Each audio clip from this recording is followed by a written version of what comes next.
Springfield's Talk 1041. Good. Wait, what are you? Wednesday morning, halfway through the week, everyone. Which means the Democratic National Convention is halfway over. So far, it sounds like, according to the last reporting, 25 free hot dog coupons have been given out in that trailer outside the Democratic National Convention event center, as the party that once upon a time presented itself as supporting abortion only in very rare circumstances and having them done very safely, have evolved to a party that gives out free hot dog coupons if you get an abortion in a trailer outside the convention, and 25 is the count. It is Chicago, and I guess that is Democrat policy, couple dozen of deaths over a day or two period, because of murder. That's pretty typical for Chicago, so it really is in line with what you do find in Chicago. Just the hilarity of some of the speakers last night, some of the stuff that they're saying. Michelle Obama up there talking about her mom was always suspicious of people who took more than they needed. These are people that make, like Obama in 2 speeches, I think it's $800,000. He's making upwards of $400,000 for a speech. Michelle Obama also making upwards of $200,000 plus per speech for talking. And then to get up there and lecture. I just cannot wrap my mind, and I know it's confusing to a lot of you as well, that there's a lot of people in that audience. I know that they must know how the Obamas take money hand over fist. Michelle Obama at one point, she may still be, she was hawking merchant candles to make, just slapping her name on anything and everything to make more money. They can't get enough of it. And they're like a lot of really famous, wealthy people. They don't even really have to pay for much anyway. They go to restaurants. This is sort of a joke about how the richest people in the world rarely even have to pay for anything. They get swag bags everywhere they go. I think it was the Grammys or the Emmys, where some of the swag bags, the value of the swag bags given to the rich elites had a value higher than the average annual income of an American, just given to them. At least, that's fine. I have no problem with that whatsoever. What I have a problem with is when people take money hand over fist and then stand up and lecture Americans who take more than they need. Screw you. And then all of these people applaud it. What is wrong with you people? Bernie Sanders really making it was an overt dig about how we should not have a system in which billionaires pick the nominees. I wonder who he's talking about there. He said both political parties, but clearly, you've got this Donald Trump, the elites, the big fundraisers of the Republican Party. Every time he runs, they're like, please, Lord, don't run. They tell the voters don't support the guy. If you support him, then the Democrat's going to win. And that's why you get the small dollar donations. The Biden camp ultimately had to just give up because they acknowledged the money from the billionaires dried up. And the same party that brags about how they opened the spigot back up in order to anoint Kamala Harris stands up and lectures about billionaires shouldn't be picking our candidates. Oh, okay. Now, I firmly believe, and I think probably most people do also believe that Bernie Sanders, that was a deliberate and specific dig at the DNC. But he's there supporting her. This is this is where Bernie Sanders is misread by a lot of his supporters. Oh, I just like Bernie Sanders because he's just different than the rest. No, he's not. He's at the DNC, virtue signaling about how, like he's really making a swipe at his own party. We shouldn't be picking our candidates, allowing billionaires and the big money in order to pick our candidates. Well, I'm really showing my party. The whole reason he's there is to help the candidate picked by the billionaires get into the White House. He's as much of a trashy hypocrite as the rest of them. Oh, but because he looks like the fumbling professor who combs his wispy hair with a balloon, for whatever reason, that makes him seem honest and authentic because, no conniving politician would ever choose to look and act that way. Well, yes, he does.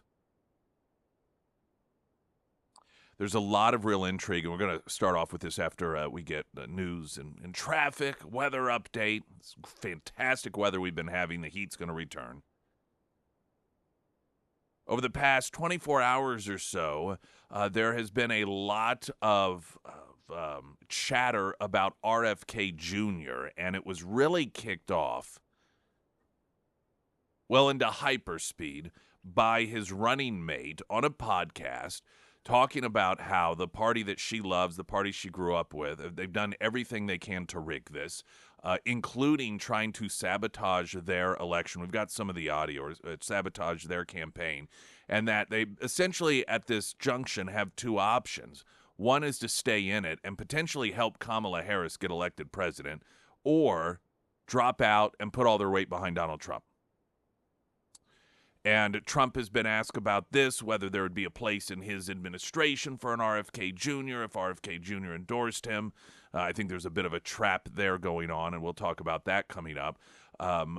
So this entire dynamic has changed, and the RFK Jr. factor in this is not only very interesting, but it is one self-induced problem, self-created problem after another by the Democrats themselves. And at one point, it was very clear in the polling that RFK Jr. was quite damaging to Joe Biden. Well, that has shifted to, damaging to both. Although there's a recent poll out that shows Kamala ahead of Trump, but if RFK Jr. is in there, she's not ahead by as much. But I think it's fair to say that on the whole, the polls range from not really helping either of them to helping Kamala. Not because Trump supporters are necessarily gravitating towards him, but that some of the RFK Jr. People that they felt that there was no alternative, so they hated Biden, they hated Trump, and so they decided, RFK Jr. looks like an alternative. And then Kamala comes along, and they're being told, oh, no, here's the new alternative. So they go, oh, okay. Questions about how long that'll last. But point being is that entire landscape has really changed, and the RFK Jr. component could have pretty significant implications in this. So we'll talk about that coming up here. The Pyramid Roofing Company talk and text line is 447 KSGF. Latest news update.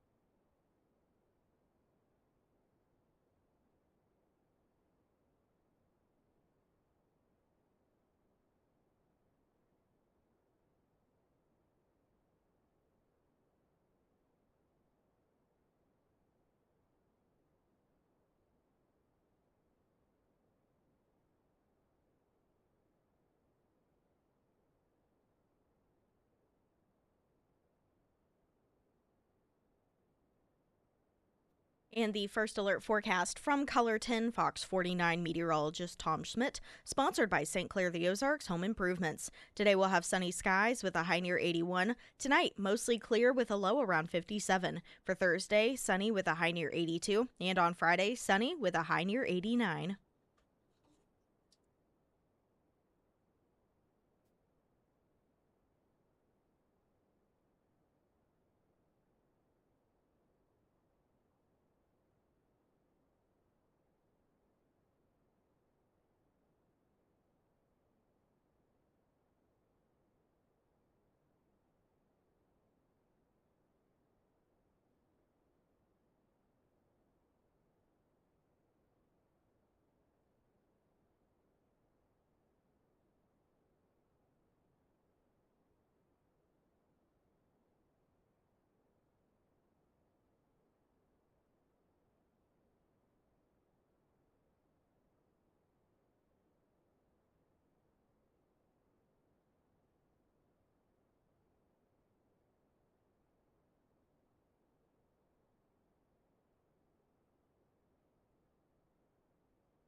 Pyramid Roofing Company talk and text line is 447-KSGF.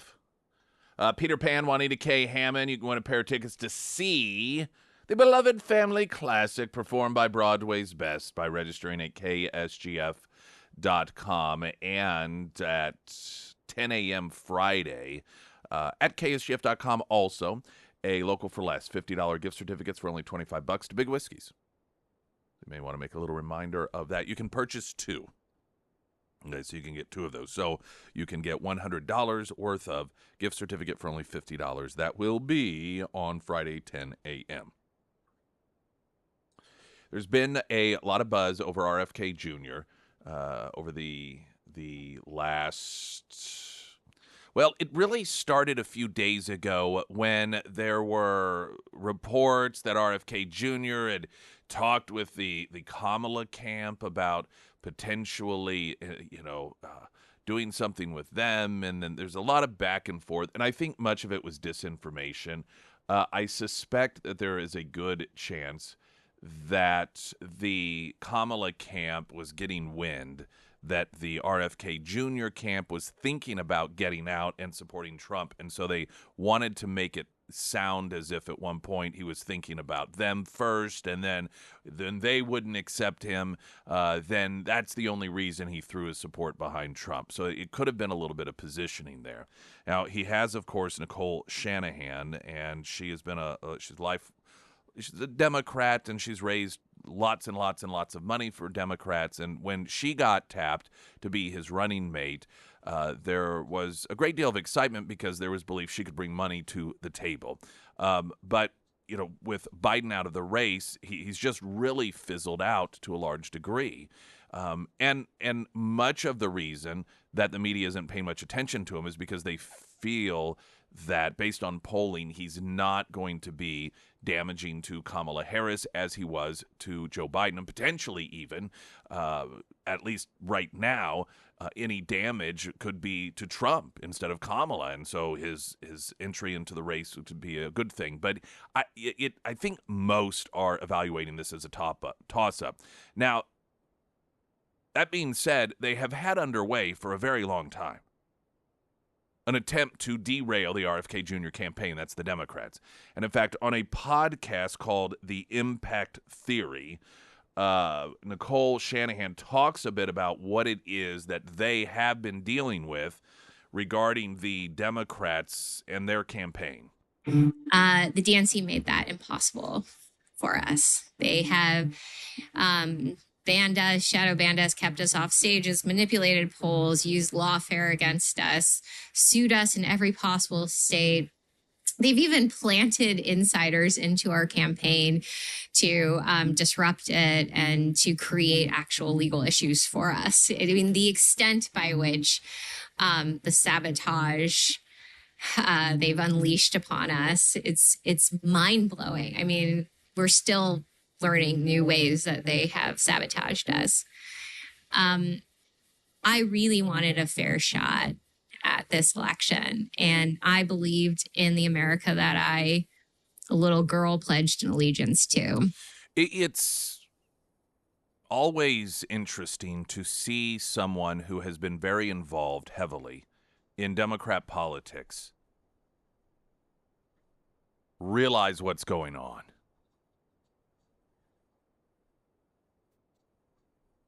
When Nicole Shanahan, as the vice presidential candidate on the RFK Jr. ticket, talks about the cheating, the shenanigans, the lawfare of the Democrats, the rigging of the system, so many Americans say, welcome to America.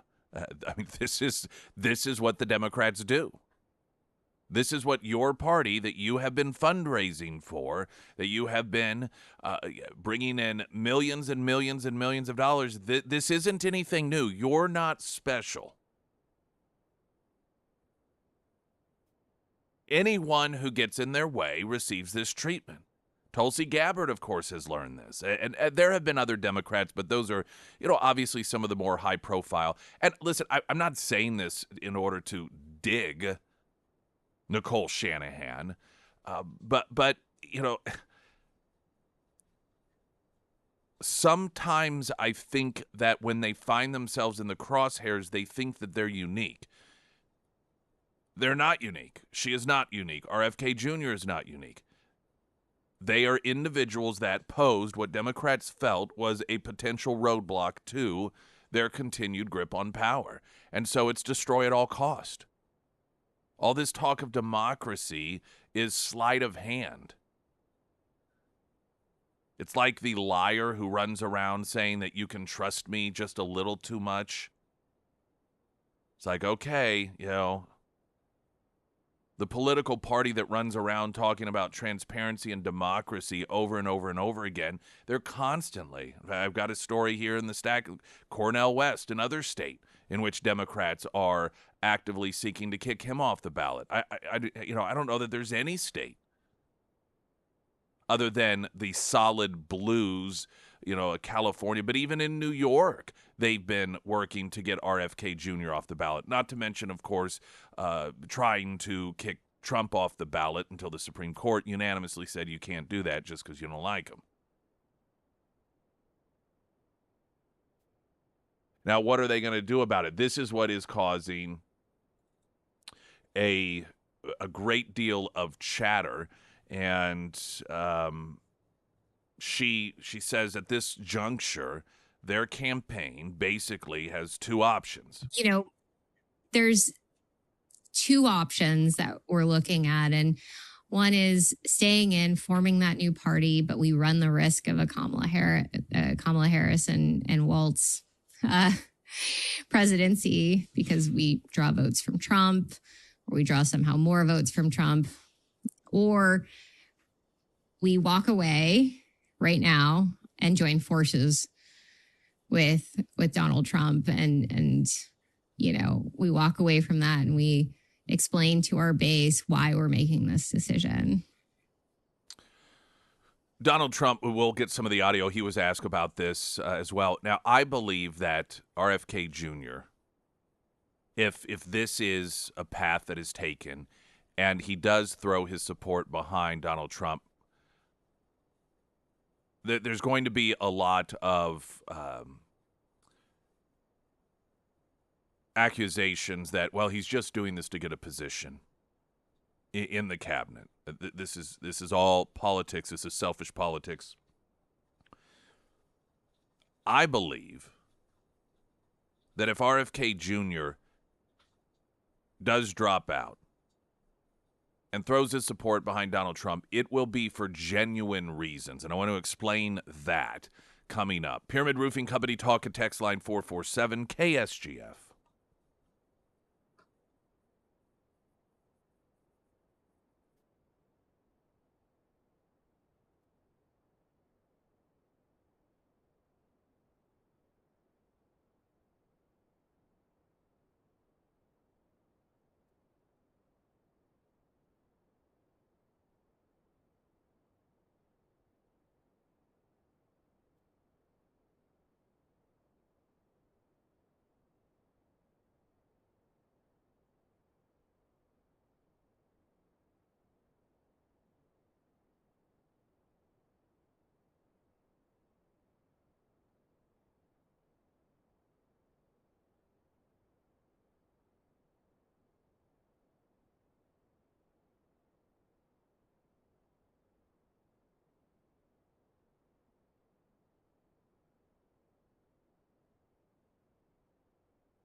Sarah Myers. That's me.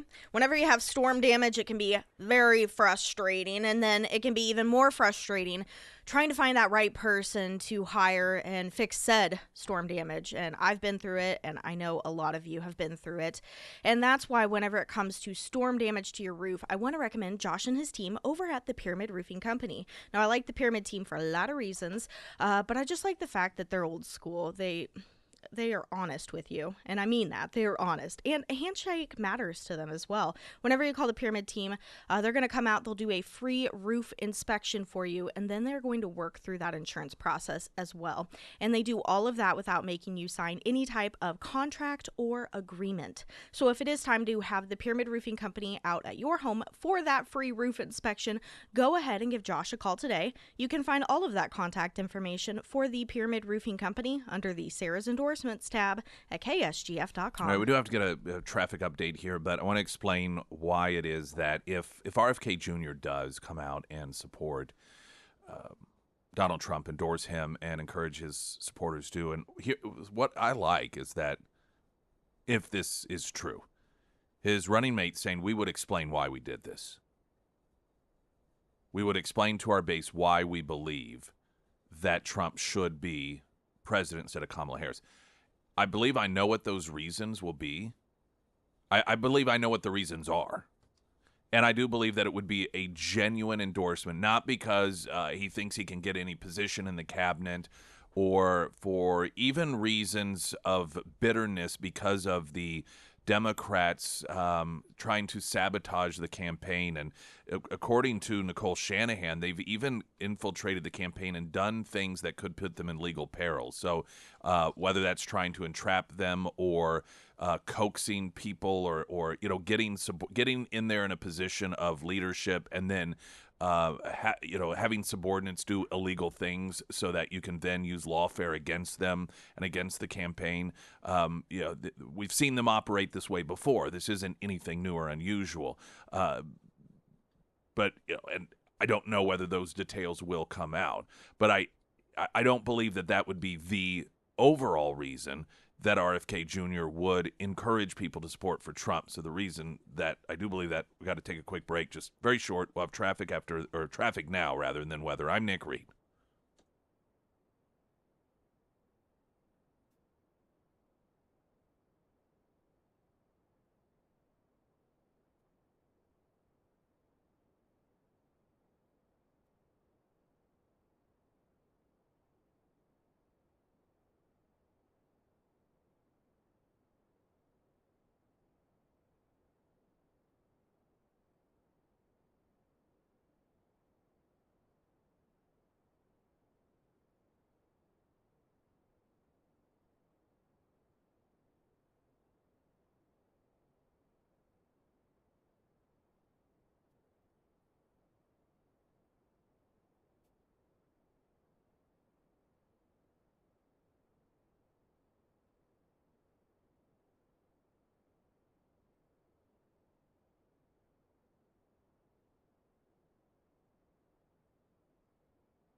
Isn't this where you do weather?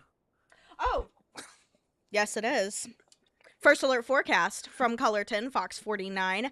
Meteorologist Tom Schmidt, sponsored by Wolfpack Cleaners, your residential and commercial cleaning professionals. Today we'll have sunny skies with a high near 81. Tonight, mostly clear with a low around 57. On Thursday, sunny with a high near 82. And on Friday, sunny with a high near 89. There you go. All right. Sorry, I got thrown off. No, not at all. There have been numerous times when I didn't throw it, or when I stepped on you. Yeah. And I started to do it Yeah, way to myself. go. So I feel like we're kind of even now. RFK Jr.'s running mate says they're considering dropping out and endorsing Donald Trump. That DNC planted insiders in their campaign. They've tried lawfare. I mean, this isn't anything new. It may be new to Nicole Shanahan, RFK Jr.'s running mate. But this is what Republicans have been dealing with for some time. Democrat Party, they're just pretty dishonest. they think it's just straight up. Now, I believe that if RFK Jr. does endorse Donald Trump, it will be for genuine reasons. Here's my assessment of things. It isn't because, let's start with why the reasons that would not be the motivating factor. I don't believe that RFK Jr. would be supporting Donald Trump necessarily because of the overriding philosophical beliefs of Donald Trump versus Kamala Harris, or the overriding number of issues, particularly when it comes to vaccines. I mean, obviously, Trump, Operation Warp Speed, RFK Jr. clearly not in support of that. RFK Jr. extremely to the left when it comes to environmental issues, whereas Trump is, drill, baby drill, energy. So there are a number of issues in which they can come into complete conflict, and they have with one another. And that's also the same for Harris. If you were to list the issues, and of course with Harris it's difficult to, I mean, she takes both sides of every issue. I don't know that there is any issue that she hasn't taken both sides on, even, when it comes to abortion, on one hand pretending as if she doesn't support it up until birth, but then she does. So virtually every issue. I think for RFK Jr. it would be about what's behind each candidate. And RFK Jr. is someone that even prior to being subject to the evilness and nefariousness of the deep state, if you will, I think he was aware of it. I mean, let's be honest. This is a guy who, well before he was running for office, has indicated he believes that you had the deep state involved in his father's, perhaps his uncle's assassinations. He's someone who does not trust. He seems to be aware of the fact that there is a deep state at play, prior to the fact that it may be at play even in terms of trying to derail his own campaign. I think that he sees Kamala Harris not as somebody who would be president in the way that we as Americans are accustomed to having a president, but a figurehead who is, much like Biden has been, controlled by people that we don't know, people that we don't see, by these nefarious forces that the more corrupt she is, the more they like her, because that means the more that they can control her. And that instead of having a president accountable to the American people, we're going to have this deep state machinery running the country. With Trump, I think he sees that it's the opposite, clearly the opposite. May not like Trump, may not agree with everything about Trump, but at least he feels that Trump is Trump. That if Trump is elected president of the United States, then Trump will be president of the United States, not the deep state. Not a cabal of individuals that work behind the scenes in a corrupt manner to rig elections, to frame political opposition, to try and imprison political opposition, to cover up any and all information that might expose them for the corrupt individuals they are, COVID being a huge one. RFK Jr., I believe, take all of the issues out of it. Recognizes Kamala Harris as nothing but a mouthpiece and a puppet of the worst, and that is a deep state. And Donald Trump is the one that they hate. Donald Trump is the one that, for all of his flaws and all of his poor judgment in the assessment of RFK Jr., is not controlled by anyone other than the American people who put him in there.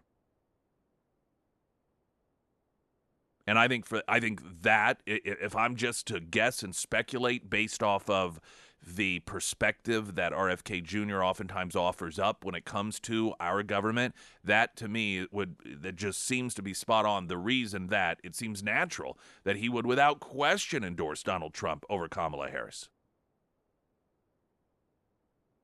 And I imagine, I frankly, I'm not saying that there isn't some nudging going on, but I don't believe that if he does decide to drop out and encourage his supporters to get behind Donald Trump, I don't believe it's because of any sort of coercion or promises made or any sort of arm twisting or even a hard sell or even a soft sell, as much as his belief that he could potentially, at this point, with Biden out of it and Harris in, and the media, if they're successful in duping enough Americans into believing that she's something new and amazing, that his existence in this thing can be the difference between whether or not the deep state continues to run this country or the American people by way of electing a president do. That's what I believe is his vision, and he's at that point where he's probably having these conversations, recognizing that he could be the reason that the deep state will continue to run this country, and that's something he doesn't want. Someone had texted in that with all of the attempts by the Democrats to derail RFK Jr., that it appears as that they're acting as if they think that he is going to be more harmful to them than Trump. Well, that was clearly the case when Biden was the nominee. But again, things have changed. But they're so far into it at this point. I mean, they have for months and months and months in courts across this country been knee-deep in attempting to have RFK Jr. thrown off the ballot. He's not the only one. They're attempting in Wisconsin to have Jill Stein thrown off the ballot. I think it's Michigan or Minnesota, as well as one of the Carolinas, Cornel West, having him thrown off the ballot. I mean, they are spread out all across this country, and any of these candidates that would be on the ballot that they fear could, so they tried, we know this, to just get Trump thrown off the ballot. And by the way, Jamie Raskin, who was a speaker, I believe, last night at the DNC, last week said that even if Trump is elected, by whatever margins, if Democrats get control, they will just block him from being president of the United States. They will block the certification, even if he legitimately wins. These are the same people who tell us that Donald Trump is a danger to our democracy because he tried to convince Mike Pence to, in his assessment, use his authority to send some of the delegates back to their states. And, some states specifically in order to evaluate the inconsistencies of the way votes were counted versus what those state legislatures had passed into law. We've got to take a break. We're going to continue on with this. Springfield's Talk 104.1. I'm Nick Reed.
A1 Custom Car Care, all of your car care needs. Financing is available. Check engine lights.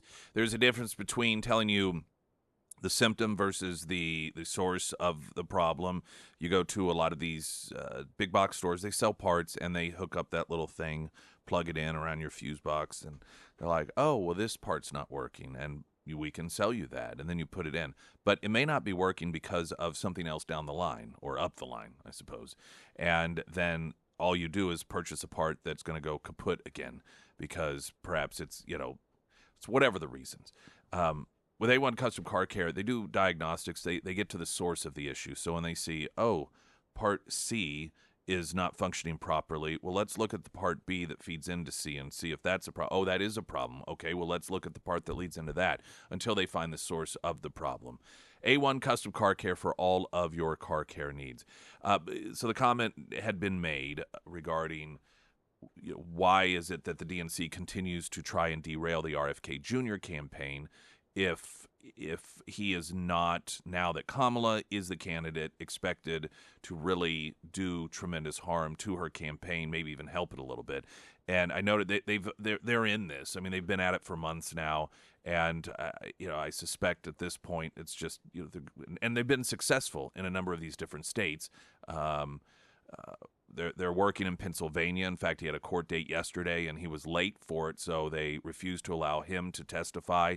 They're keeping him scrambling all over the place, and I figure that at this point they believe that if he's not in it, it's probably not going to hurt them any. But if he is in it, it could potentially, and it's just not real cut and dry, and they're so deep in it, as well as trying to deny the voters the ability to vote for some of the other third party, fourth, fifth party candidates, because they are the party of democracy, and when you're the party of democracy, that's what you do. You try to deny the voters the ability to vote for people that they want, if those individuals might prevent you from getting into power. That's the Democrat Party today. And I've not heard anyone push back and disagree with that. I think slowly but surely the Democrat support base is accepting, or they're going to have to accept, the fact that their party does not believe in free and fair elections, and they don't believe in, quote, democracy, because they don't function that way. When do the delegates submit votes to the candidate at the DNC? Oh, that's a great question. Well, they had a pretend submission of votes yesterday. I say pretend because, much like the actual primary elections and caucuses in 50 states that ended up being overthrown, they did a quiet over-the-phone delegate count a couple of weeks ago to secure Kamala Harris. That way no one could actually challenge her at the convention. So yesterday, in fact, let's see, where's the story here? Democrats conduct fake delegate vote for Kamala Harris, who was already the nominee. And so they went through, just like everything else about this party, and it's perfect. It's fake.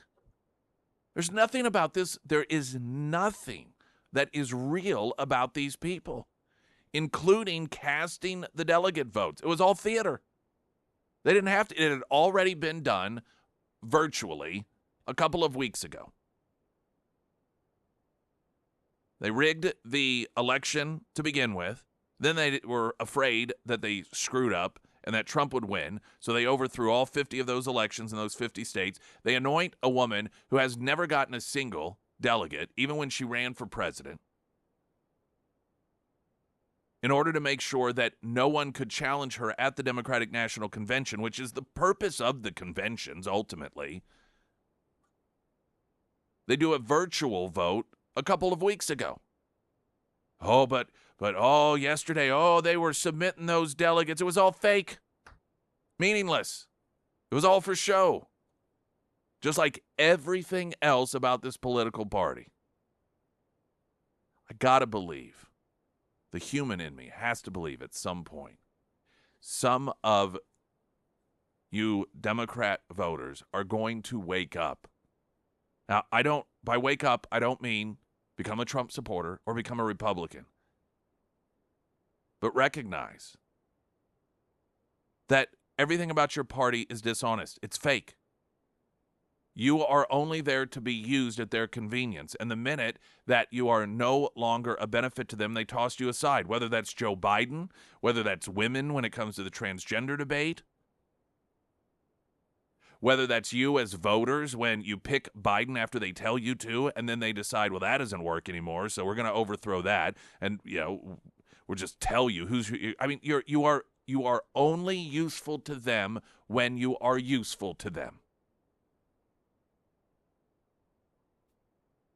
There are some people that just instinctively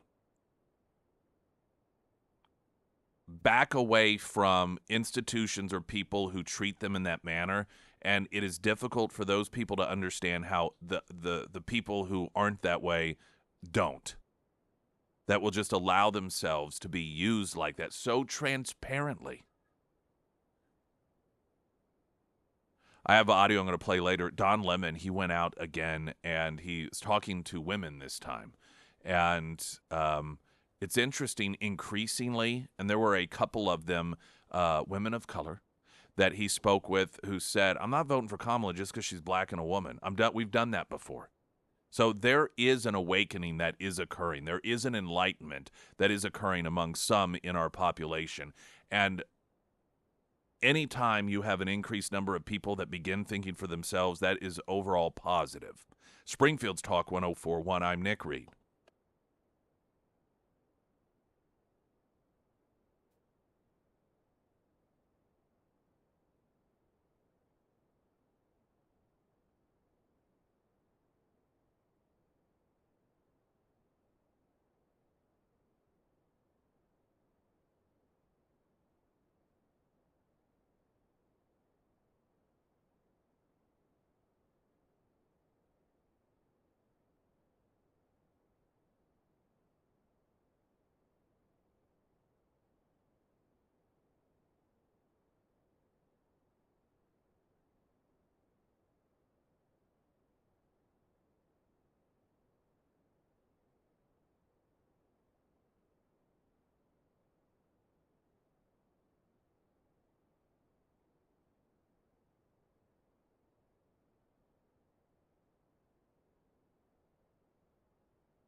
Pyramid Roofing Company talk and text line regarding the delegate casting their votes for Kamala Harris yesterday being fake, given that they had done it over the phone a couple weeks prior in order to prevent anyone from challenging her as the pick at the convention. Someone had asked, is that not against federal election law? No, because it's not an election for an office. This is the way each party gets to choose how it is that they pick their candidate. And that you could potentially, and I don't know the inner workings of the rules, there could be an argument that they're violating their own rules, but this isn't, selecting their nominee is not an election for office or for federal office. It's just determining the party saying this is the person that we are going to allow to run as a Democrat on the Democrat ticket.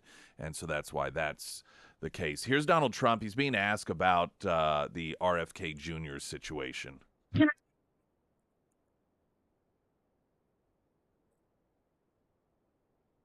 Role in the administration, and what role would that be? Well, we haven't, but I would love that endorsement because I've always liked him. Would you also consider putting him in the administration?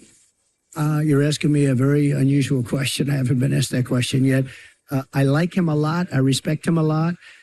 I probably would if something like that would happen. Now, I don't want to say it's a trap or anything, but I suspect that is going to be, should RFK Jr. do just that and endorse Trump, that response is going to be thrown back that Trump was promising him or at least teasing that he might give him a position in exchange for an endorsement, and then allegations of, illegalities and violation of federal laws, offering positions in government in exchange for political support and so forth, which clearly is not what Trump is doing. He was asked a question, it's off the cuff, but that's just the way that they do operate. This RFK Jr. thing is so fascinating to me also because this is a creation of the Democrats. If the Democrats had not, the RFK Jr. started out running as a Democrat. He was running in the primaries. But the Democrats kept rigging the system. And they were attempting to keep him off ballots, and they were refusing to have debates, and he wasn't the only one running as a Democrat, but he eventually, because of their rigging the system, announced, I can't run as a Democrat because they're not letting me legitimately run, so I'm going to run as an independent. Well, that really came back. Now, if they had just said, you know what, yeah, we'll even do, of course, who knows with the debates and all that, but even if they hadn't done debates, but had just let him be on the ballots in the primaries, then he would have just lost. And when you lose, a lot of these states, if you lose as one party, you can't then run in the general as a third or as a different party. It's called sore loser law or something like that. And he would be he wouldn't even be a conversation piece in all this, which is particularly hilarious given that the candidate that they were trying to protect, Joe Biden, was the one that they overthrew themselves anyhow. And now, because they're trying to throw him off ballots in the general election, he's toying with the idea of endorsing Trump. And if that could make the difference in all of this, the Democrats would have unnecessarily, they have created RFK Jr. in this particular situation themselves. News in 60 seconds.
Wilder RV, not just for your new RV, but for the full spectrum of repairs. That's quite a thing. You know, most of the time you buy a car or something, but then you take it elsewhere in order to get repairs done, in order to get maintenance done. But with Wilder RV, the folks you trust with purchasing your new RV, you can also trust with those repairs, whether it is complete system check or maybe you got a leak on the roof, maybe the fridge has gone out, the motorized steps that lower down, they're kind of acting funky, they're not working, they're grinding, making noise, whatever it may be, they are your go-to experts. So it's not just about getting that new RV, and thanks, we'll see you next time you get a new one. In fact, they want to help you keep and stay in that one as long as you want, and most of you folks, you're smart with money. You know how this works. It's not always fun to pay for routine maintenance, but in the long term, you save yourself a lot of money. And that's what they can help you do reliably so. Just over an hour north on 13 in Clint, Missouri, Wilder RV. And, of course, you can find them at ksgf.com under Nick's endorsements. Also, a couple reminders at ksgf.com. Get registered to win tickets to see Peter Pan at Juanita K. That performance September 9th through 11th. And Friday, 10 a.m., Local for Less Ozarks, Big Whiskeys. You can get a $50 gift certificate for $25, and you can purchase 2 of those if you would like to do so. Did you hear the beautiful kickoff of the convention? No, last I night, Sarah? didn't. Was it Michelle? No, they had, and again, kudos to them. They're oftentimes the Democrats aren't necessarily considered the most patriotic. They like to kneel during the national anthem, burn flags, all that sort of stuff. But they did decide to go ahead, and they had, I think, it looked like maybe 6 or 7 gals opening the day up for the day 2 of the convention with the national anthem. And I thought, because it's a good unity thing, that I would play that audio for you this morning.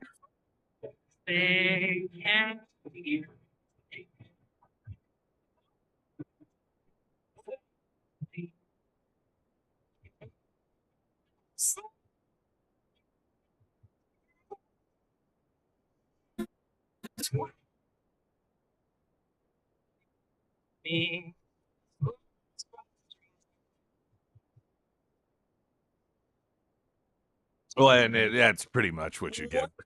What was that? What was that? I'm guessing. Do you think that it's just so against the grain for them to sing anything patriotic? They were just trying to choke it out, and that's what happened. I don't know what. I mean, you should. It's great. It's great. Yikes. Well, they're not like used. they couldn't choke it out. They're I'm talking about not used to that. So all of these lyrics about how great the country is. Just these soaring lyrics that paint this as the greatest country. I mean, they just had to be choking on them. That's what it sounded like. They just couldn't. Were they being punished? They're like, you all are gonna have to sing this thing. I mean, what? I don't even know. I don't know what causes something that horrific to it.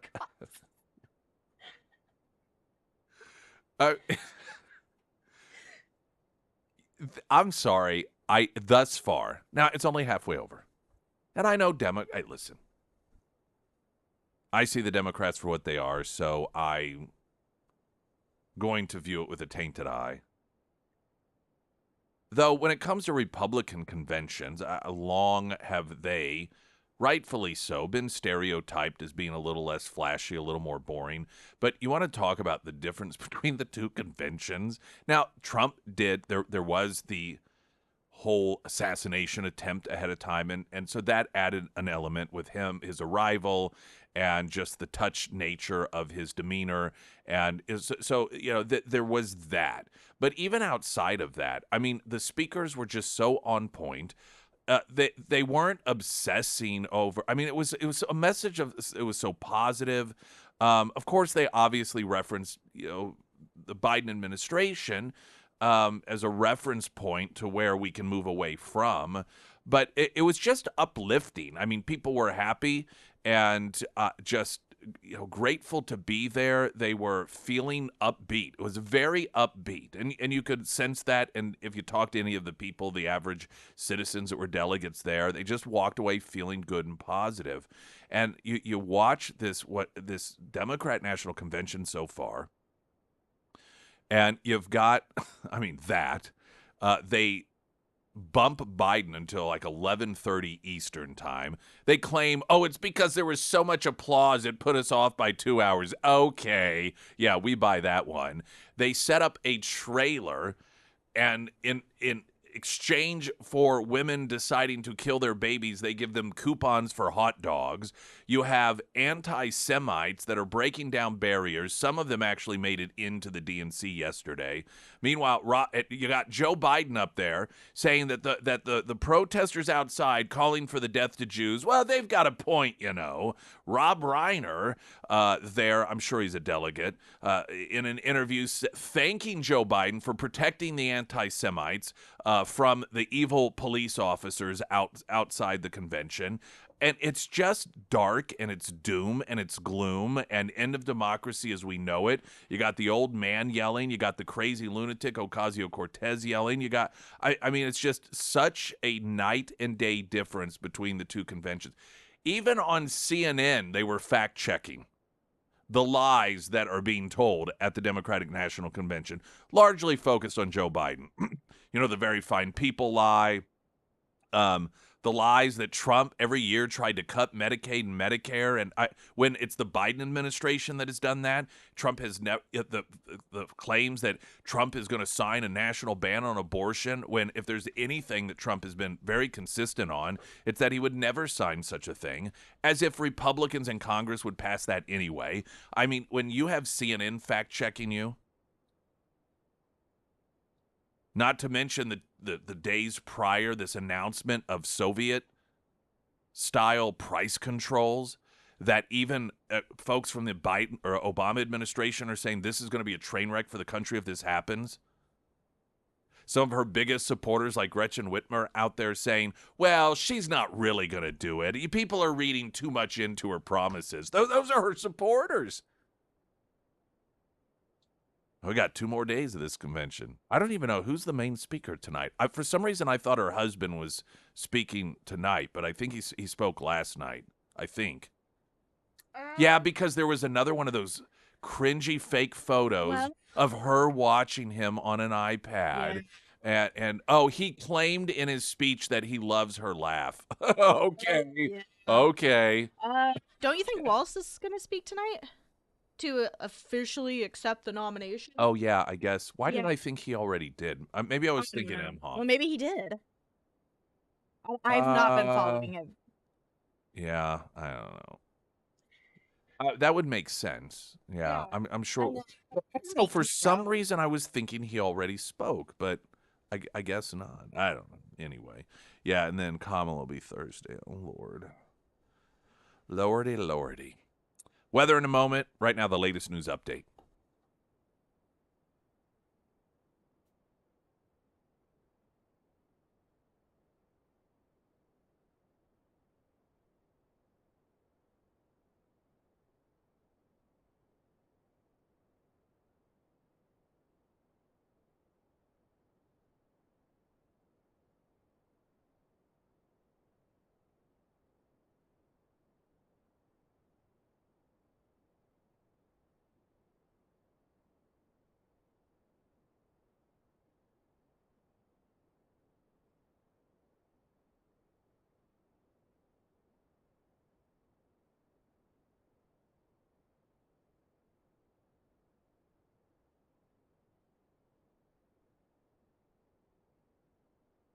Waltz will officially speak tonight, by the way. I don't know what I was thinking. Maybe you looked it up. Maybe it was Imhoff I was thinking of. They are both old white guys. Yeah. They all look alike to me.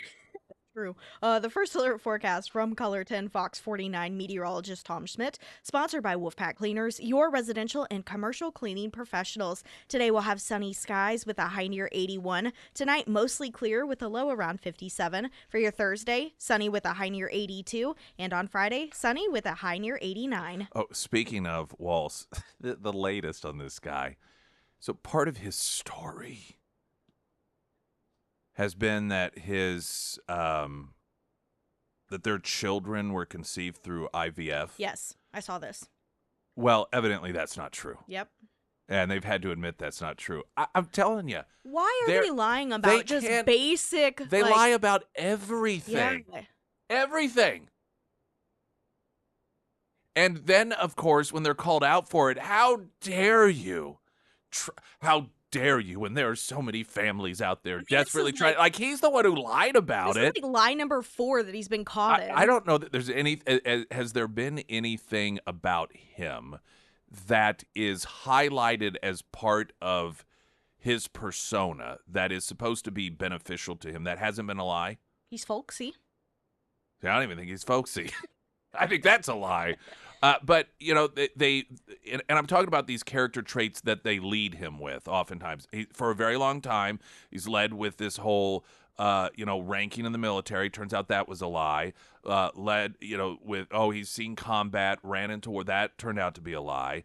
This thing with, the family and the issue of, babies and conceiving and IVF, and claims that that's how his family, and it was all, 'cause, I'm a victim, and, and now it turns out that's not true. I mean, is there anything about this guy that is used by the Democrats as some reason that you should listen to him, that he's admirable, that isn't a lie so far? I don't know of any. I mean, the guy even lies about tacos, so. Yeah, I know. Yeah, he lied about tacos, claiming that he does, and it's such a stupid thing to even have to point out because it sounds like, well, who cares? Well, why does he say it? Why does he lie about tacos? If you missed that one, Kamala Harris pretends like she's never met a white person before, like her family.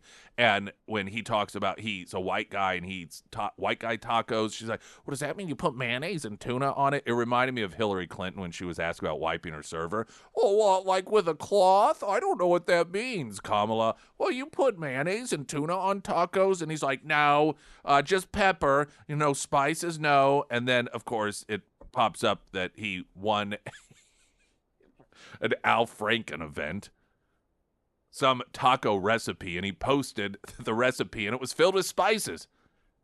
But he can't even not lie about what he eats.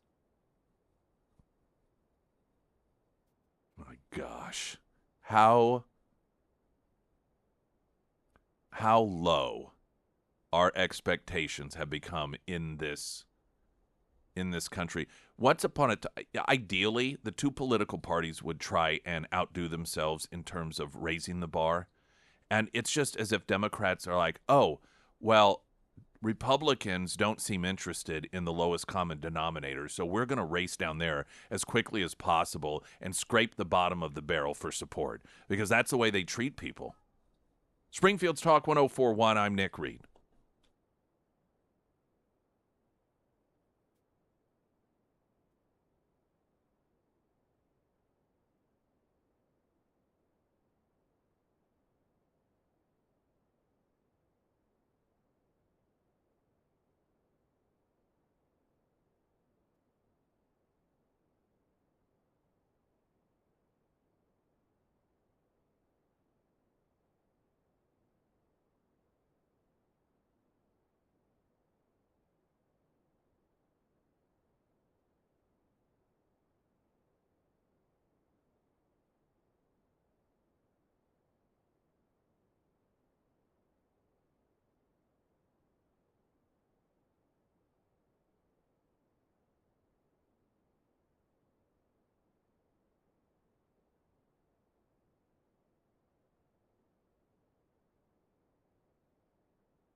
A couple of just sound bites from last night. And these are bits that, again, highlight just the absurdity, the Hunger Games style environment that these people have created with the rich elite, and then there's the rest of us. And one of my favorites from Michelle Obama talking about her mom and what her mom thought about rich people. She believed that all children, all people have value, that anyone can succeed if given the opportunity. She and my father didn't aspire to be wealthy. In fact, suspicious of folks who took more than they needed. And then the audience would applaud.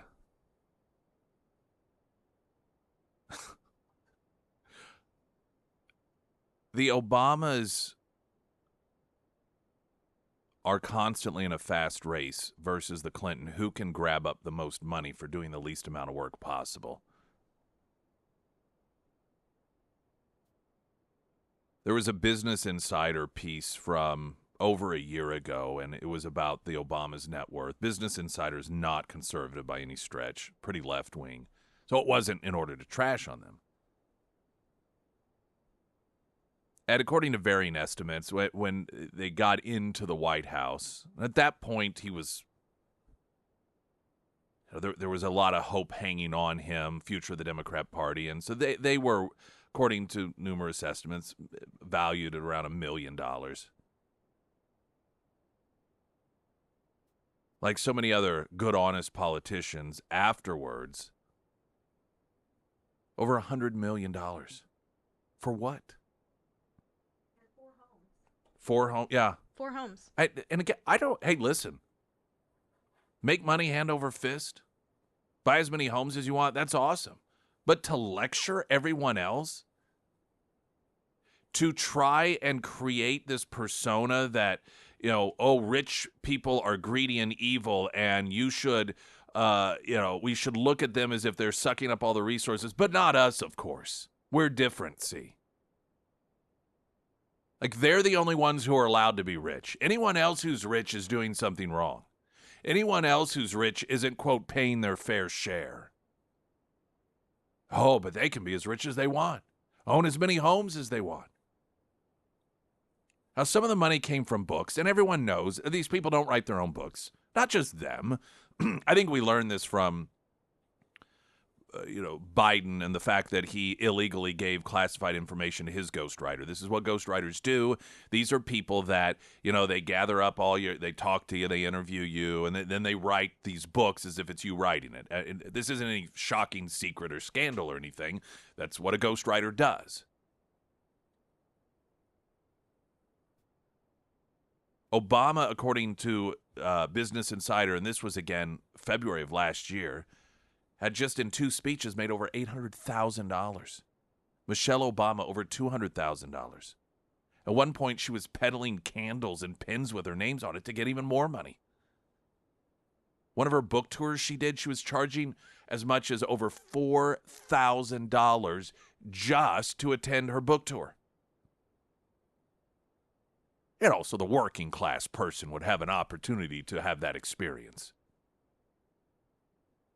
At the time, it was estimated their worth was like $150 million, and they were predicting that based on, of course, there was the Netflix deal they were handed, and their name was just slapped on that in order to help it. And the estimates were based on other projects they had that in the next year or so, that they were $250 million was what their estimated net worth was going to be. $250 million. And these people stand up and lecture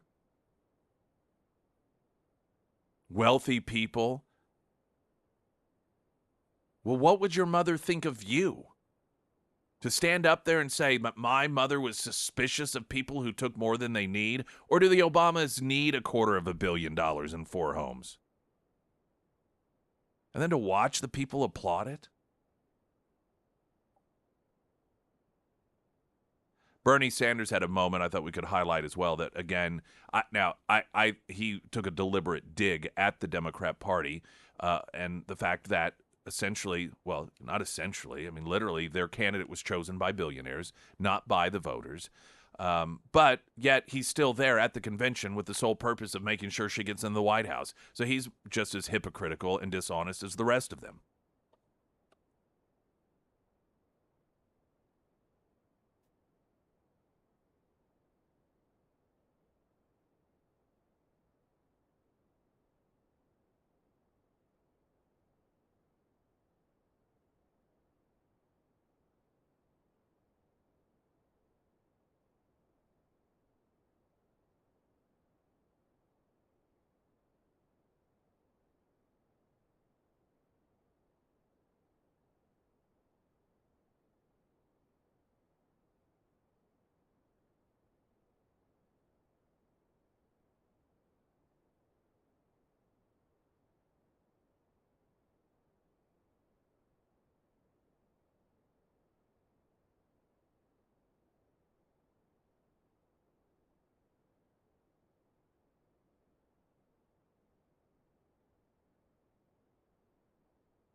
KSGF.com. Register to get tickets to see Peter Pan, Juanita K. performed by Broadway's Best.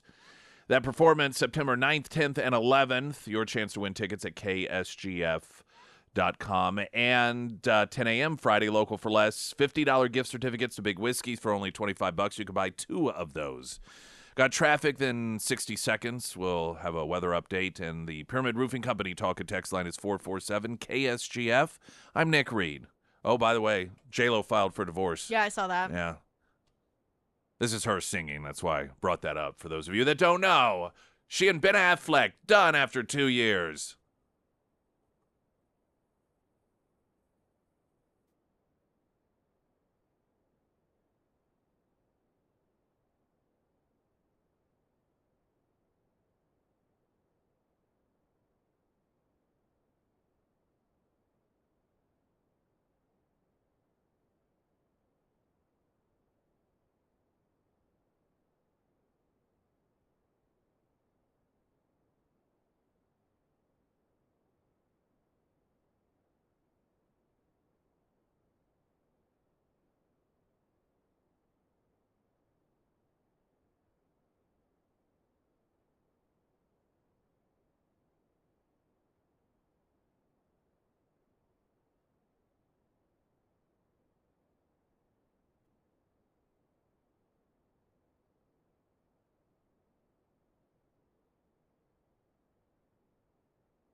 Field's Talk 1041, your first alert forecast from Colorton, Fox 49 meteorologist Tom Schmidt, sponsored by St. Clair the Ozarks Home Improvements. Today we'll see sunny skies with a high near 81. Tonight mostly clear with a low around 57. For your Thursday, sunny with a high near 82. And on Friday, sunny with a high near 89.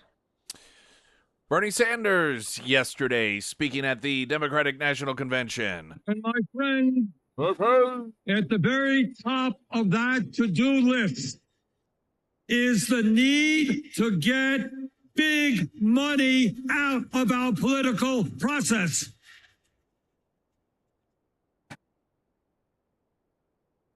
Billionaires in both parties should not be able to buy elections including primary elections. All right, well, that has really only in any meaningful way happened with one political party, and that is Kamala Harris. This was the biggest gripe amongst the Biden people, is that the mega donors cut off the money. They said that's what forced them. They said, we can't do this. We cannot continue to campaign. And then they started pouring it towards Kamala. This is the opposite of Donald Trump. In fact, there has been, if you are someone who really, truly, genuinely believes that money should not be used to, quote, buy candidates or anoint candidates or, buy elections, then there's no one that has gotten us closer to that than Donald Trump. He is not reliant on these mega donors.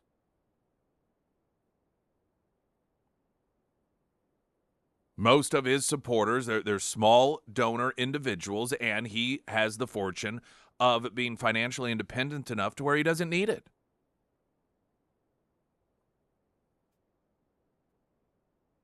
Not to mention, it has been very clear since 2016 that the big mega donors on the Republican side did not want Donald Trump in there. This is why, and we all heard it, we've been through this before, all the establishment Republicans telling the voters, do not vote for, of all of the people to not vote for, Donald Trump is that guy. And Republican voters did the old switcheroo and said, we're tired of you telling us who to support. We're in charge now.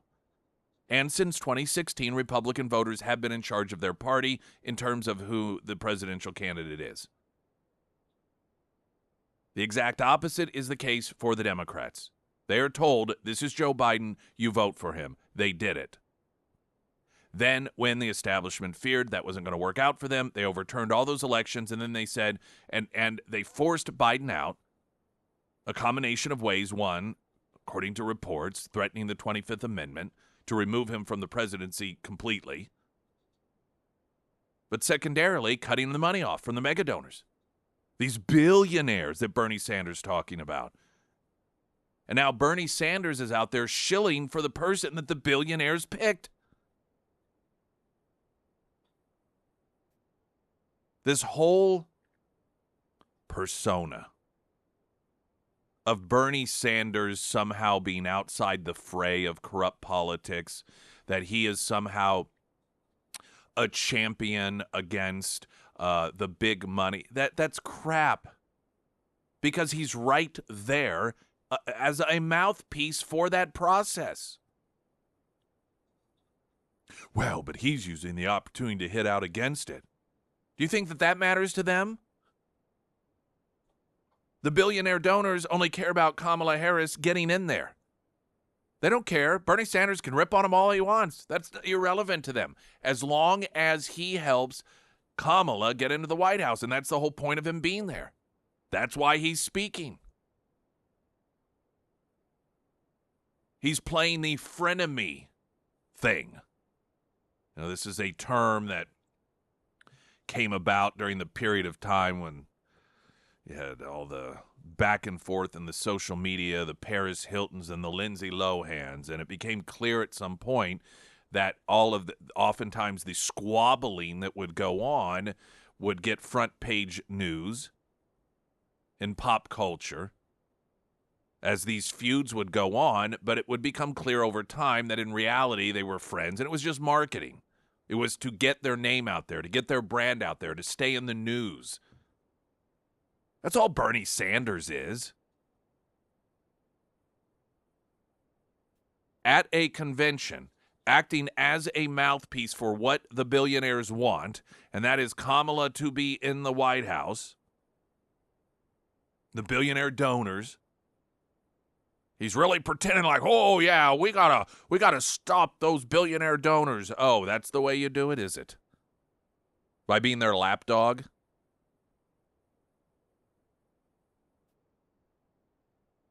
I think that Bernie Sanders is a representation of people who demonstrate that they want so desperately to believe that there is some infallible human figure in American politics that is above it all, that they ignore the reality so that they can pretend as if Bernie Sanders is some true, strident, pure as the driven snow, uncorrupt individual who just really, truly speaks truth to power, when he is the opposite. Speaking of fake, we talked at everything in this campaign. This is from a couple of days ago, but there's a stop in Pittsburgh. I know you saw this, Sarah, where these people are at a diner and they're told they have to all clear out. They're watching a game, and then they find out that it's because the Harris campaign is coming, and they are literally shipping paid actors to come in and pretend that they're eating in the restaurant so that she could go around. And and a lot of these people clearly were upset, and there was videotape of these vans coming with these paid actors. Patrons at a Pittsburgh culinary landmark were outraged Monday after they claimed they were forced to leave the premises before Vice President Kamala Harris and Minnesota Governor Tim Walz arrived for a campaign stop. Can't separate these pages. Several people had been enjoying food, drinks, and the Pittsburgh Pirate game on TV at Primonti Bros in Moon, Pennsylvania on Sunday said they were all forced out of the restaurant promptly at 4 p.m. Mark Dodson, who said he was just in the area to enjoy the Bucks, as the Pirates are nicknamed, simply wanted a quiet day. Quote, I wanted to watch some sports and enjoy an afternoon lunch. Around 3:30, the bartender says, last call. And we're like, what do you mean last call? It's 3:30 in the afternoon. The game's on. At which point they were told, well, there's a private event that's coming up, top of the hour. 30 minutes from now, everybody get out. Dotson, who said he's familiar with the restaurant business, said the entire situation seemed sudden. They shut down the TV so you couldn't watch the game. He said, I said, this is BS. This is a public restaurant. It was kind of mind-boggling to me. Dobson said that he was ultimately the last real patron to leave the premises, and that when he reached his car, he was the only one left in the lot, and then he noticed a growing presence of protesters lining the other side of the road, many in pro-Trump attire. So what happened here is that obviously Trump supporters knew that Kamala Harris was coming to town, and this isn't uncommon. They line the streets with pro-Trump stuff. So here, this guy's in the restaurant, and they're told just out of the blue, like, hey, 30 minutes, hey, guys, we got to get out of here. We got a private. He's like, this is weird. Like, there's no forewarning. We're just all of a sudden being told we got to clear out in 30 minutes. And so he's the last one out, and he notices all these Trumps, and he's like, what's going on here? And then he realized what was happening, of course, and that was that Kamala Harris was rolling into town. Protesters shouted. They kicked us out of Primonti Brothers, also shouting at the caravan, you are terrible people. But is this not perfect? Again, so much of this is. Here you have average people just wanting to have a beer, watch the game. And the rich elites come rolling in and get them out of the way. These people just wanting to live their own lives. Hardworking people. Here they got the weekend off. Some of them may have to work Saturday, and here, okay, get to watch a ball game, get away from everything, particularly politics right now. You know, there's a lot of politics going on. You just want to have a nice cold beer, have a burger, maybe some wings, watch the game, and then you're told you got to get out. And it's because the elites are rolling in their caravan.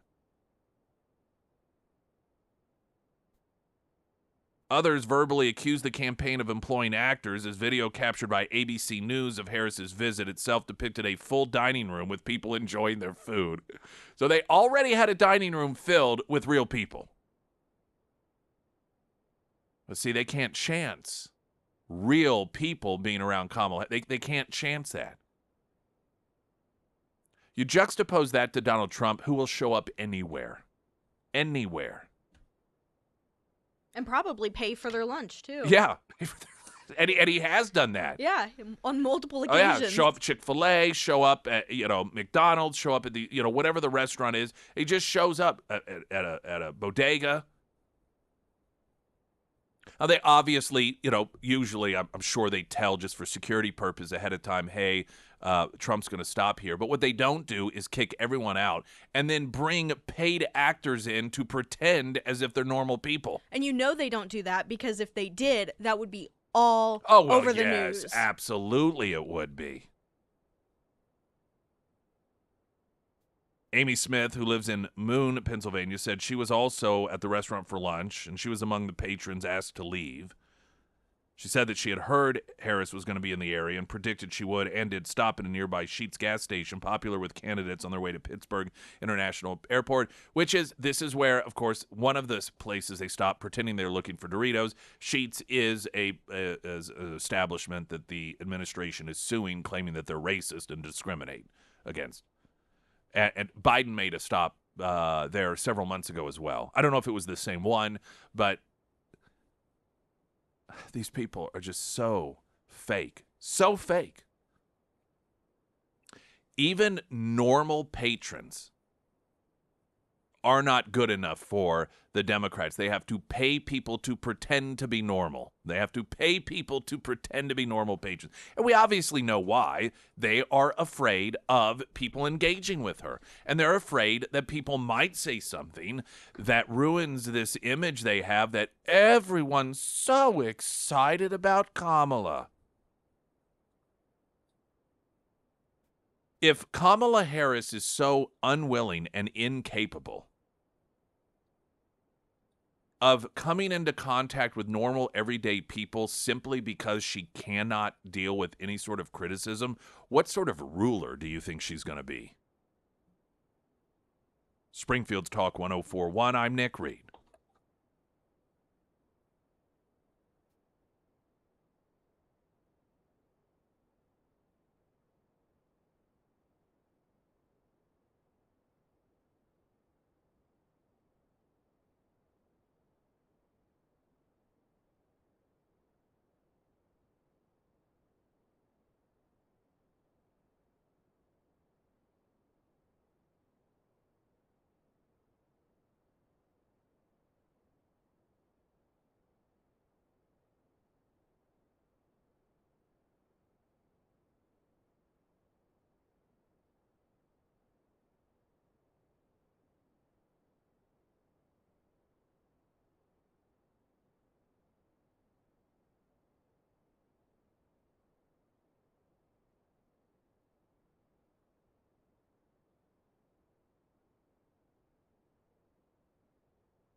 Donald Trump was in Howell, Michigan yesterday.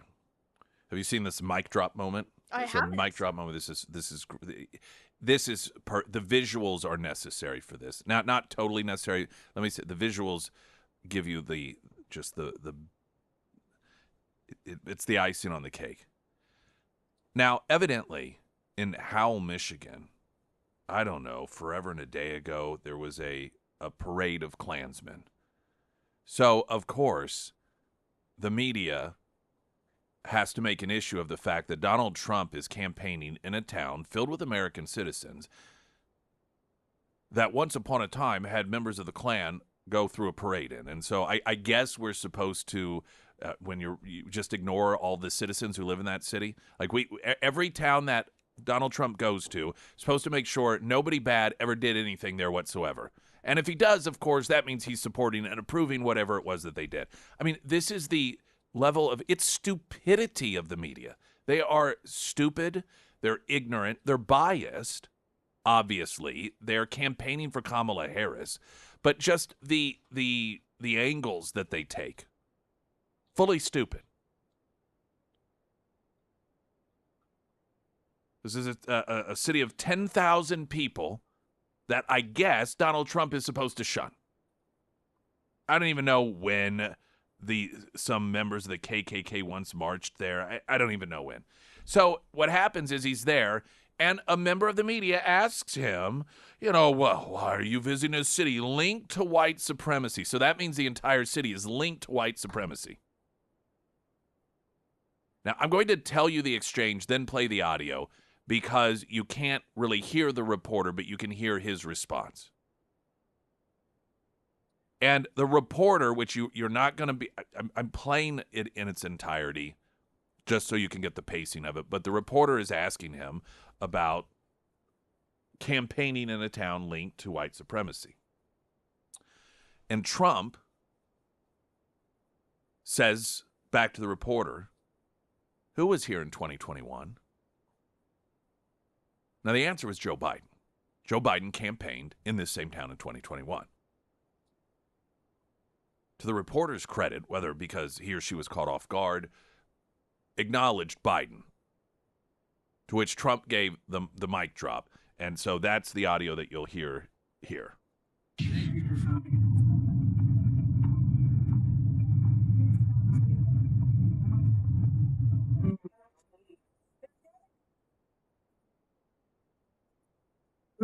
Who was here in 2021? Thank you. Thank you.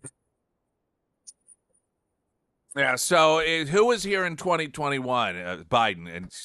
And you've got to see the expression. He's like, thank you, and walks away from the podium. That may be the best exchange that drives the point home that I've ever seen Trump give. Of course, the circumstances just allowed for it and the response for it, but because it demonstrates the complete, utter, disgusting, dishonest hypocrisy of the media. That here Joe Biden can it's ridiculous anyhow. The premise of, some members of the Klan marched through this town once upon a time, so why are you campaigning here? Was Biden ever asked that question? Of course not. Do they scour through the history books to find out where it is that anywhere Kamala goes? Did anything bad ever happen? And oh, no, of course not. Absolutely not. I mean, this is a woman who everyone knows skipped over the most politically wise choice for a vice presidential candidate because he was Jewish in order to cater to anti-Semitics. But we need to worry about Donald Trump campaigning in a town where anti-Semitic Klans members marched in the street once upon a time? Oh, yes, that's much more significant. The upside of all this is that normal thinking people, they get it. They're learning. The more,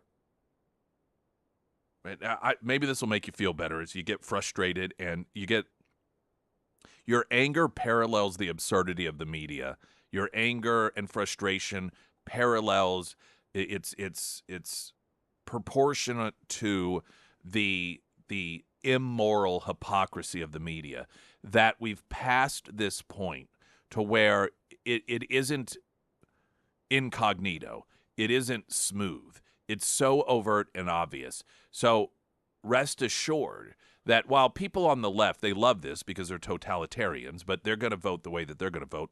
The main frustration and concern is that people are going to be swayed by this. But they have so far passed the ability to be subtle with this stuff that people who might otherwise be swayed and think, well, I don't know, maybe Trump, I don't know, maybe he is racist, that when they see the presentation of it, they're getting it now. And so the more profoundly absurd the media is, actually the better it is for the truth at this point. Springfield's Talk 1041, I'm Nick Reed.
I mentioned the piece in the Federalist a couple days ago. Michigan Democrats boot Cornel West off November ballot. This is the Crystal Quaid approach to winning an election and having a black person thrown off the ballot. For Democrats, they write, no better way to show your love for democracy than removing your political opponent from the ballot. That's exactly what happened in Michigan Friday, when the state's Bureau of Elections abruptly disqualified left-wing presidential candidate, black candidate, Cornel West, from appearing on the November ticket. The agency operates within the Office of Secretary of State, Jocelyn Benson, who is a Democrat. In the letter to West's campaign, the election director, Jonathan Brader, claimed, as USA Today described, that the affidavits of identity submitted to the Secretary of State's office in June for West and his vice presidential running mate were not properly notarized. West's campaign was first notified about the challenge on July 26, did not respond by the August 2nd deadline, according to Brader. Democrats' bid to keep West off of Michigan's fall ballot is not an anomaly, but part of a concentrated effort to deny battleground state ballot access to left-of-center candidates who could hamper Kamala Harris's electoral prospects. Last Wednesday, David Strange, a Democrat National Committee official, filed a complaint with the Wisconsin Election Commission, seeking to bar the Green Party candidate from having a presidential candidate, Jill Stein, on their state's November ticket. Strange also filed a similar complaint challenging Cornel West's Wisconsin ballot access earlier this month, according to the Milwaukee Journal-Sentinel. A Democrat-led effort to remove Stein from Nevada's fall ballot was struck down by a state judge last week there. Democrats have also sought to remove independent presidential candidate RFK Jr. from the November ticket in various battleground states such as North Carolina and Pennsylvania. More recently, they succeeded in convincing a Democrat judge to kick Kennedy off New York's ballot. This is the party of democracy. This is the party that points the finger at Republicans, claiming that they disenfranchise voters. You know, there's two ways to disenfranchise voters. One is to somehow prevent them from voting. Another way is to remove the candidate of their choice from the ballot so that they don't have the option to vote for the person they want. And that is full steam ahead the way that the Democrats operate, unapologetically so. So any of your friends who claim that they are on the side of democracy because they support the Democrat Party, they support the one party that is the antithesis of the democratic process in this country.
Springfield's Talk 1041. Hello, welcome to the show. If you need a great home loan, the place to start is iwantagreathomeloan.com. Maybe you're going to be looking at some houses, do those tours. It's Sunday, 2 to 4. There's an open house. You're not really looking to move, but hey, if you found the perfect house, it struck you, you're like, oh my gosh, this is exactly what we've been looking for. Don't even check out a house without first going to iwantagreathomeloan.com to find out what you qualify for, get that pre-approval taken care of. So if you do stumble across that perfect home, you can put in an offer, and they will know that you are solid, you are covered, you are good for it. Maybe you've already done that with your own bank or your own credit union, and you have done it because you are looking for a new home. Go to iwantagreathomeloan.com and see what options are available for you there as well. And you may find that you're perfectly happy with that bank that you've been with since forever and a day, and that you have a car loan through, and you just like to keep it all in-house. But you might also find out that you can get a better deal for yourself with iwantagreathomeloan.com. More information is never harmful. So get it. iwantagreathomeloan.com, because you do. Let's see here. Kamala Harris. Now, what audio is this here? Let's see. Michelle Trump. Kamala. This had to have been in the last couple of days. Sunday. It was Sunday. She was in Pennsylvania. And I think I don't know about you, but some of my favorite stops that Kamala has is when she gives pep talks to sports teams. Remember when she went back to I think it was a hockey. Well, no, she went to a girls' basketball. It was where she went to college. Oh, and yes, then that's right. she went back and she walks in. I am so proud. They're all looking like, oh, man, because they lost. But she was going on and on about how they played until the end of the game. Like, she kept you guys played until the game was over. Like, That's well, how it works. Yep, that is exactly how it works. That's what that clock is for. That's how you know when you are done. When it reaches 0, that's when you know that you are finished. You play until that is over. And she just went on and repeating that. Here she is speaking to football players at the Aliquippa Junior Senior High School in Pennsylvania. And by doing that, and all that that requires, which is the hard work, the practice, working as a team, knowing that you will be undefeated even if you don't win every game, but no circumstance or event or moment will defeat your spirit. So she actually says, knowing that you will be undefeated even if you don't win every game. No, that's not how that works. That is the opposite of undefeated. Knowing that what is going through? I feel like when she's talking in her head, she's panicking. It's like Michael Scott. That's what. Yeah, but I don't know. That's how she sounds. I agree 100%. Michael Scott in The Office, where he would say a bunch of stuff, and you're like, where everyone cuts their eyes at each other. That doesn't even make sense. But in my mind, she's panicking in her mind as she's speaking. She's like freaking out. And because she's so panicked, she just starts saying things that don't. And I don't know why. Maybe she's panicked. She may not be. She might just be an idiot. But if she is panicked, and that's what causes her to say things like that, like knowing that you will be undefeated even if you don't win every game, that perhaps she's so panicked she's not listening to herself. And is that because she's afraid of sounding stupid, or she's just nervous around people? I don't know the reason behind it. But maybe she is just an idiot. Knowing that you'll be undefeated even if you don't win every game. I want to play, after we're going to get a traffic update, also the latest news. Former CNN host Don Lemon, he's been going around and interviewing people. getting their thoughts on the presidential election. He did this a few days ago, and there were a lot of people saying they were voting for Trump. And on one hand, it's why I know he can't be going out there and just randomly every person says Trump. I find it interesting that that's what he's presenting, that he is presenting people who are talking about supporting Trump, particularly people that might not otherwise traditionally, because of their category, be a supporter of Donald Trump. He's a left-winger, and it isn't as if he's doing this in order to help Trump. One of the individuals that he spoke with talked about the economy, and Don Lemon's like, but the economy's better under Joe Biden. It really is. So he pushes back on some of this stuff. So I'm not really sure if he's got an angle here, because like I said, I just find it inconceivable that as he goes around talking to people, that every single person he talks to actually is a supporter of Donald Trump. That being said, he specifically in the latest posting talked with women. Most are women of color. I think there's one who is a white gal that was in there, maybe more than one, but the vast majority are women of color, and I'm going to play what they had to say about Donald Trump coming up here in just a couple of moments. Right now, the latest news update.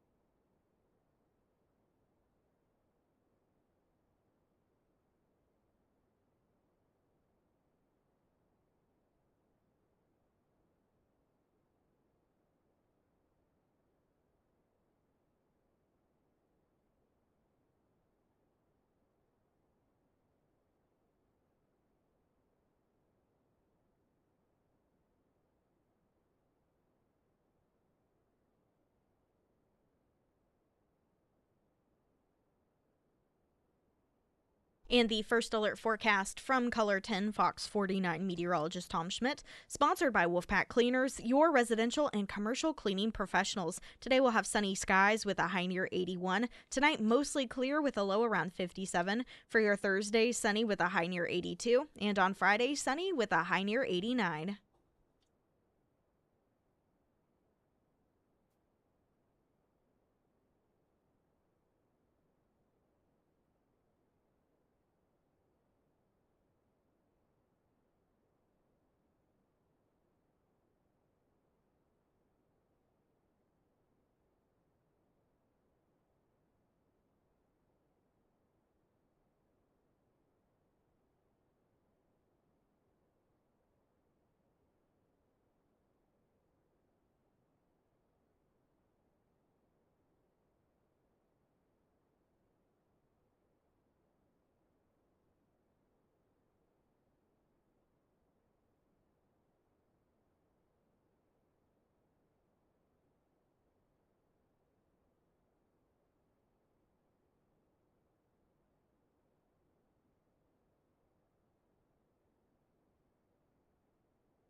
Don Lemon, formerly of CNN, talking to the ladies, asking them who they support for president of the United States.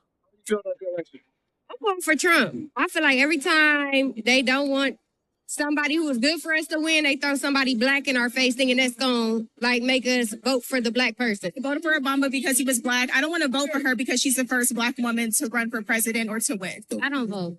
Well, I want Donald Trump. I'm sorry. I want Donald Trump. Why did you apologize? Well, I know nobody likes him, but we had good times with Donald Trump. I'm running for Trump, so yeah. Yeah. Well, why? Yeah. I don't know. I just always been a fan of his, so that's what I'm running for. I used to be against Trump. I used to live in Virginia. I saw the bad side of it, but really moving to Cleveland, I saw the other side of it. I'm supporting Trump Because? because it has to change.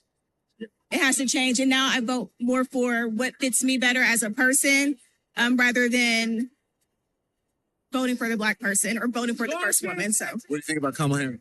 You say she phony and fake, you know what I'm saying? So, like, I'm like Trump saying, what are you? So I'm not feeling her. People get mad about it. I'm just not feeling it. I don't like her the way she speaks, the giddiness, the laughing. Everything's a joke, and it's not a joke. We're in trouble. I'm going for Trump. Kamala was on Biden's team, and I don't like Biden. Gas wasn't this high when Trump was our president. Food wasn't this high. I'm going for Trump. Now, with the exception, like I said, of one of those individuals, all of those women were women of color, specifically black.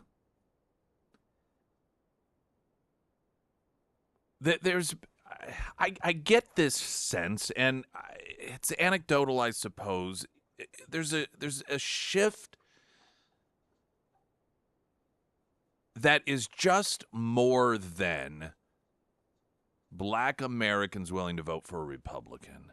There is you hear it, and like I said, I know it's anecdotal. But what I think is very positive, and to me it's uplifting, it isn't the numbers. It is the attitude of confidence with more and more people of color breaking away from that Democrat plantation. It's interesting that all of those women that were asked, there was only one that was apologetic, that said, I'm sorry, I'm voting for Trump, and it was the white woman. Now, you couldn't, we'll get the video posted, but you can see it. And I think she was talked to twice. There were either two white women that looked similar, because they all look alike to me, or her Q&A was split into two separate segments. I'm not sure which, but of all of those individuals, the one that was least that felt the need to apologize for saying that she supported Trump was the white woman. And Don Lemon even why are you apologizing? She's like, well, I know everybody hates him. I love the confidence. Now, what's also interesting is that of all the demographics out there, it is the black woman that is considered to be, without question, the single most reliable when it comes to Democrats, that it does not matter what they do to them. They will be obedient, they will be loyal, and they will, hell or high water, vote for Democrats. That's just what that's how the Democrats have relied on them for that, and that's what the numbers show. This is why if you see any of the polling regarding the black vote for Trump, that if it's broken down into gender, the black men are much higher in terms of saying that they would support Donald Trump versus the women. And we've listened to audio that there are oftentimes people who are black and they're like, well, they seem a little unsure. They're insecure about declaring, yes, this is who I am, and this is me out of the closet. I'm going to support Donald Trump. But increasingly, with these discussions, increasingly with the man on the street, whether it is a Don Lemon going out there. Yesterday we played a reporter from Sky News. He was in Georgia, and he wandered onto a basketball court in which it was black men that were playing basketball and asking them for whom are you going to vote for. Two said they weren't going to, and one didn't even know Biden had dropped out. But all of the rest, for a variation of reasons, said Donald Trump. One cited his business doing better. One said, yeah, people say he's an a-hole, but I think he's a great a-hole. So you had a real variety of reasons behind it.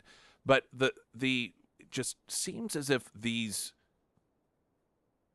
responses from people in the black community as to whom it is they're going to support and why, when they're talking about Donald Trump, that there's a confidence there. There is a self-assuredness there.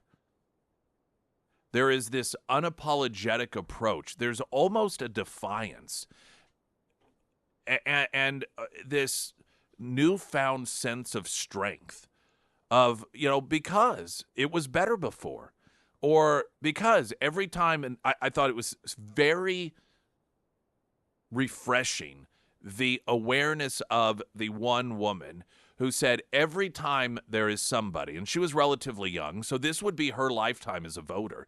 Every time it seems like there's somebody that challenges them that looks like could cause Democrats to lose, they throw a black person in our face and say, you're black, vote for this person. She goes, I'm done with that. Increasingly, and I think some of this is social media, some of it is Donald Trump's unapologetic and brazen approach to the black community to, I can get your vote. I'm going to, treating the black voter just like every other voter out there, where in the past Republicans didn't bother. They may go to a conservative Republican event or a conservative black Republican event and, or some sort of black Christian event. But when it comes to getting into the inner city, going into the bodegas, going into the Chick-fil-A's in downtown Atlanta, going to black churches in the inner city that are left-wing, places that Democrats don't bother to go because they feel that they have the vote locked up, Donald Trump's the first Republican to do that. You take that combined with social media, in which people have a voice that once upon a time they did, and they're hearing other voices. They're hearing other black people. And some of these individuals are social media folks. Some of them are celebrities. And they're speaking about things that are meaningful to the average person. They're not throwing out racism. They're not talking about democracy, the end of democracy as we know it. But they're talking about things were just better. They're talking about real things. And I think that resonates. Combined with the realization that under Democrat rule, there is no improvement for the black community. You look at the inner cities in which it has been generation after generation after generation of one-party rule, and the quality of life for the black community. And the more that these videos, I don't know what Don Lemon's purpose is here, but I think he's doing a good thing for the country, because the more that other people of color hear people of color saying confidently, I'm voting for Donald Trump, and here's why. It breaks away a little by little by little that wall that Democrats have built around them, saying, no, you are here and you will not leave. We own you. And in increased numbers comes strength. And this, of course, does not mean that every black person should be a supporter of Donald Trump. But increasingly, those who are demonstrating that they are paying attention for the first time, and this goes for all people, and looking at results, the actual results, increasingly we see people going towards Donald Trump. And this is true. If you ask people, why do you support Kamala Harris, they generally cannot tell you. Or they will say Donald Trump is a racist. When you ask people, why are you supporting Donald Trump, regardless of their color, it's about results. It's about how their life is impacted. It is saying things were better when he was president. It's that gas prices were cheaper. Rent was cheaper. The cost of food was cheaper. the things that matter. And at the same time, they watch the Hollywood elites who are not impacted by these things, the uber wealthy, who funneled money to, so they picked Kamala Harris, not the voters. Average voters did not pick Kamala Harris. The mega donors did. They chose that candidate. The people who are not impacted by grocery prices, rent prices, insurance prices, gas prices, they're the ones who chose Kamala. And increasingly, voters that traditionally defaulted to Democrats because they were told to, based off the way they look, are realizing that that is not working out. Springfield's Talk 1041, I'm Nick Reed.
KSGF.com. Now, of course, any of the show that you miss, you can catch it there.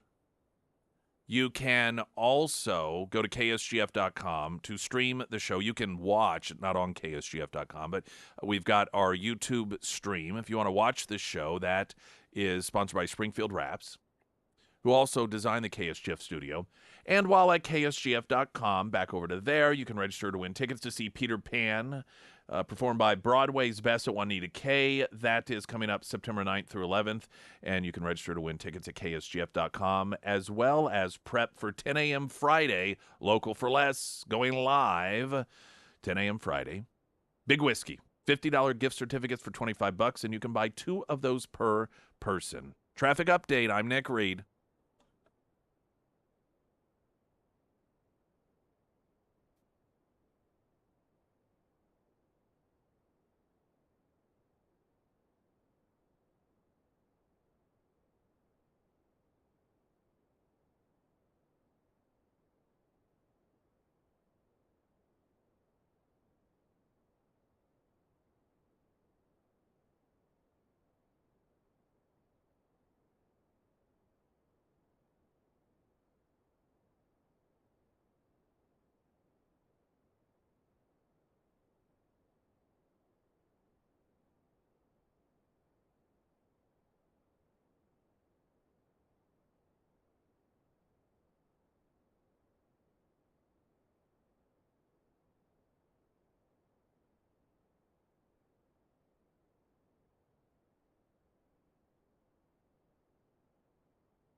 Springfield's Talk 1041, your first alert forecast from Color 10, Fox 49 meteorologist Tom Schmidt, sponsored by St. Clair the Ozarks Home Improvements. Today we'll have sunny skies with a high near 81. Tonight, mostly clear with a low around 57. For Thursday, sunny with a high near 82. And for Friday, sunny with a high near 89. Isn't this nice watching footage of Democrat activists burning flags and attacking police outside the Party DNC? of Unity. Yeah.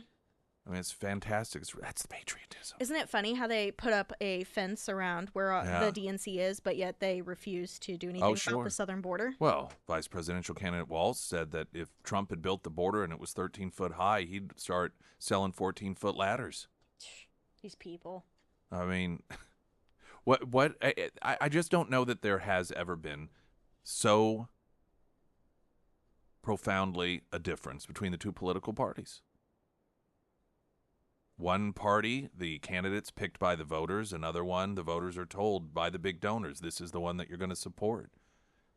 You've got, the uplifting, I love America, positive vision where people just, overall, and of course people on the left are going to disagree with the messaging that came out of the Republican National Convention, but the delegates were, it was just peaceful and happy, and they all were very uplifted and positive.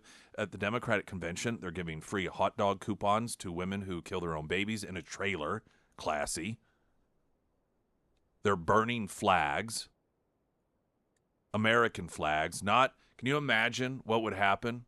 What would the DNC say if the flag of the Palestinians was burned outside, or if a pride flag was burned outside? They would have those people thrown into jail and locked up, and they would use that as an example to show what a horrible country. But you burn the American flag and call for the extermination of Jews, well, that's free speech in the book of the Democrats. Got a pretty profound decision to make this upcoming election.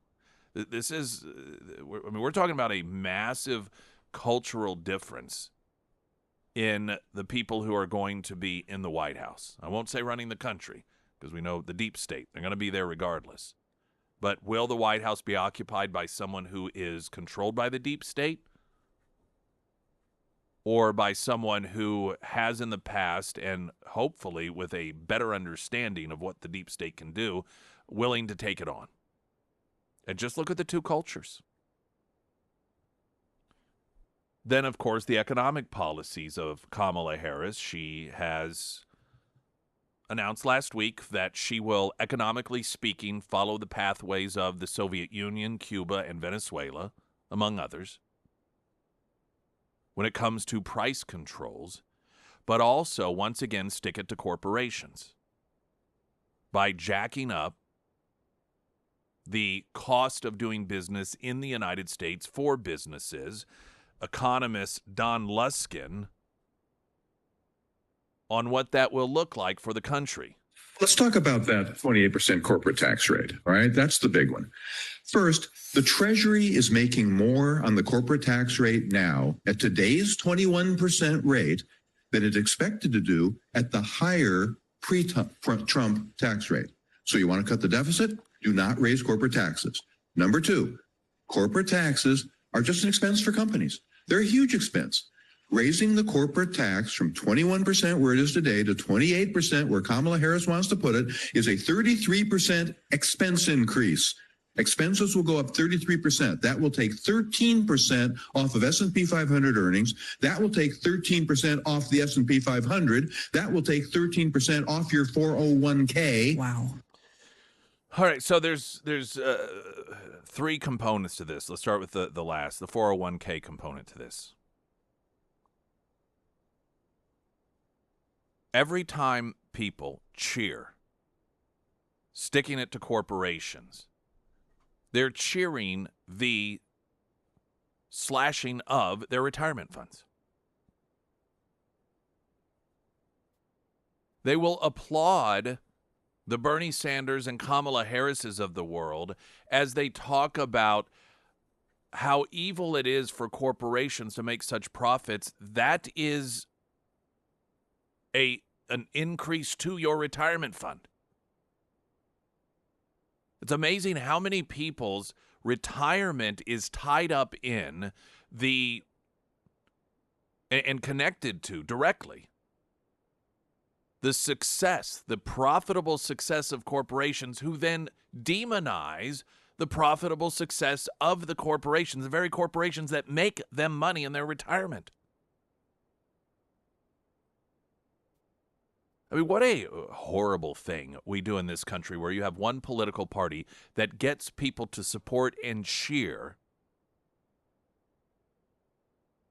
the demise of their retirement. And that's what they do. The expense component to this. Democrats in the media love to, one of the areas when it comes to economics, they hit on Donald Trump, is tariffs. Because when you add a cost to a business, that gets passed on to the consumer. And that is true. Frankly, that is the point. The whole point is to make products that foreign companies are able to sell into the United States more expensive, so that the American companies, who have to charge more because of regulations and cost and taxes and so forth, it becomes less of it becomes more affordable, relatively speaking. So the whole point of tariffs is to cause the price to increase. And the Democrats love to point that out. The same principle applies to when you increase taxes on corporations. Just like a tariff, you are increasing the cost of doing business. You are increasing the cost. And that cost, where does every business, how do they pay for cost? It comes from you, the consumer. So we have a scenario in which the very people who will rail on Donald Trump because he's raising prices on middle-class Americans through tariffs, then turn around and say, we're going to raise the prices on middle-income Americans through taxes on corporations. It's the same thing. Same outcome.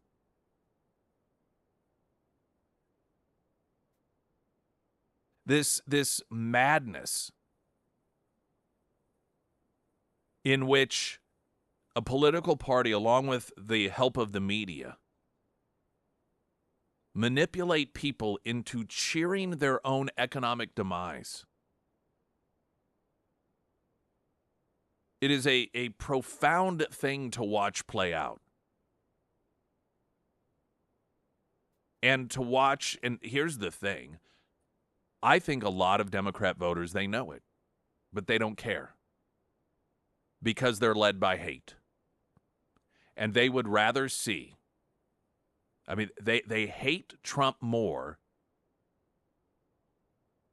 than they love the idea of being able to keep their retirement fund intact. They hate Trump more than they hate inflation, because jacking up the cost of doing business to corporations in this country is going to be more inflation. The first point he made, going backwards here, is the revenue component to this. And Republicans do not do a very good job of highlighting this. And I understand, of course, at the same time, you're fighting with a media that tries to keep this hidden. The lower taxes increased revenue, as he pointed out accurately so. The amount of revenue that has come into the Treasury was, one, more than predicted due to the Trump tax cuts, but it's more than was coming in when the taxes were higher. Now, the reason this, of course, occurs, and we watched it play out in real time, in real life, a business is allowed to keep more of their own money. What do they do with that? They reinvest it in their company, which means they are expanding. They're expanding production. They're expanding their employee base. All of that expansion expands the number of people that are paying taxes. So instead of 1,200 employees that are paying taxes, if you hire an extra 400 people, you have 1,600 people that are paying income taxes. If you're producing more product, every one of those products has a sales tax attached to it.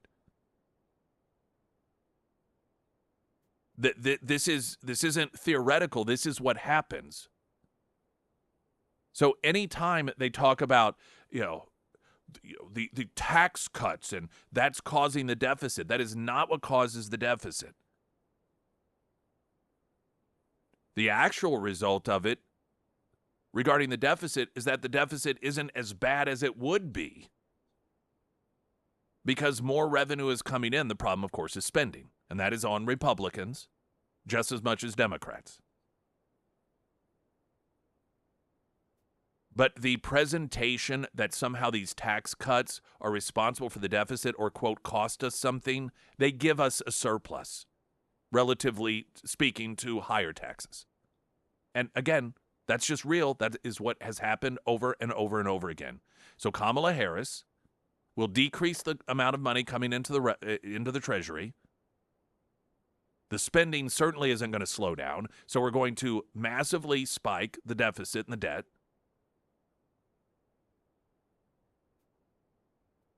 And people are going to have their retirement funds hit hard. So I hope some of you folks who are looking at those retirement days ahead have Plan B in place if Kamala Harris gets elected president. Springfield's Talk 104.1, I'm Nick Reed.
Emily Johnson, House Theory Realty, home buying, home selling. Step one, contact Emily Johnson. Do not spend any money on any sort of upgrades, any alterations. There are certain things that you're going to spend money on because you think it's going to help you get more out of your home or help sell it faster when that may not be the case. And there may be things you don't realize are just expected. It's not even a matter of getting more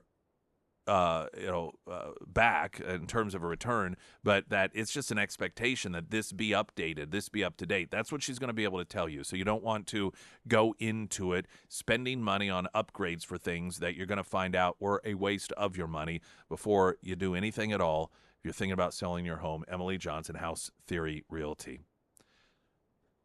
There's a piece in the Washington Examiner, and we will get it up fully for you at ksgf.com under must-read headlines, but following the previous segment about the extreme damage that is going to be done to the economy and to your retirement if Kamala Harris gets elected president and successfully jacks up the corporate tax rate to 28%.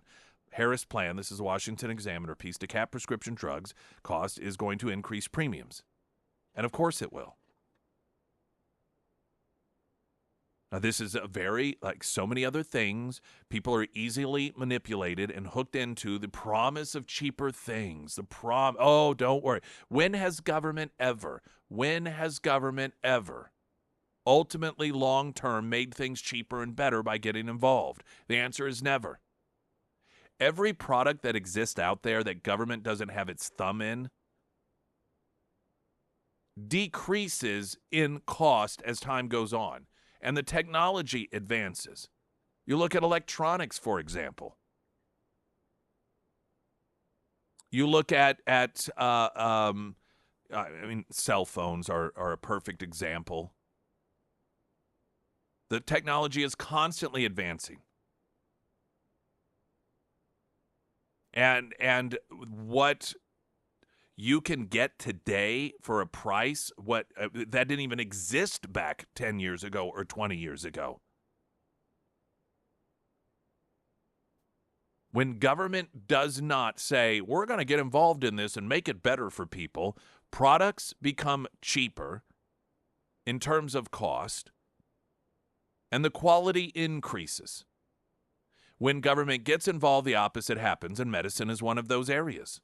Oh, but it sure sounds good, the promise of, oh, we're going to make this cheaper. And then they may be able to point to, oh, yes, we made this artificially cheaper. But what you don't see is the landscape that fully is detrimental. Now, this piece, ultimately, what it's talking about here is while Kamala Harris is running around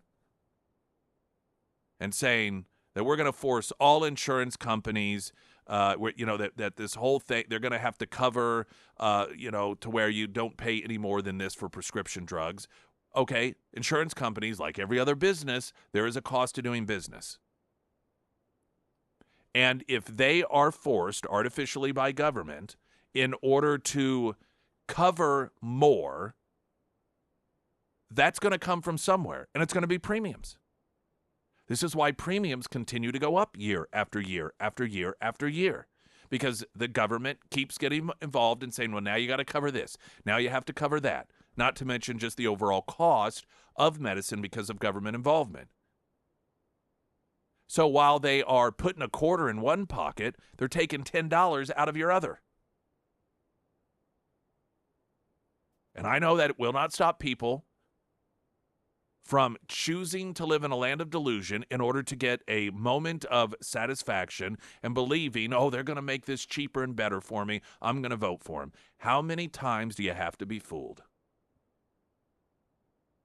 And anyone in their right mind who made a doctor's appointment 20 years ago versus trying to make a doctor's appointment today really say the experience today overall is better than it was 20 years ago? It's one of the first episodes of The Office. And Michael Scott does not want to choose the health insurance plan because he doesn't want to disappoint people. And so Dwight is going to do it. And, of course, he's going to do the absolute bare minimum. And when it's presented, everyone in the office is griping about the premiums. And it was like a few $100 a month. I mean, it was insanely cheap compared to what it is today. That was a reflection of the time. And we have been wedged into this situation to where, I mean, the premiums. I think the average is $24,000 a year now. It's listed in this story. It's insane. And the answer from so many people in government, of course, is, well, we need to do more of what we've been doing. And they say that because there is a voting base that will fall for it over and over and over again. Unfortunately, we all suffer because of it. Springfield's Talk 104.1. I'm Nick Reed.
Pyramid Roofing Company talk and text line. I've been polled 3 times in the last 3 weeks. First 2 times I told them the truth, that I was supporting Trump. Each time they basically hung up when a second person was going to verify my answers. The third time I lied, and they verified my answers. Polls mean very little.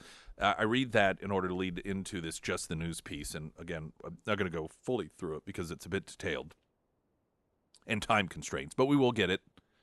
KSGF.com under Nick's must-read headlines. Polling show Harris flagged by industry experts for voting samples.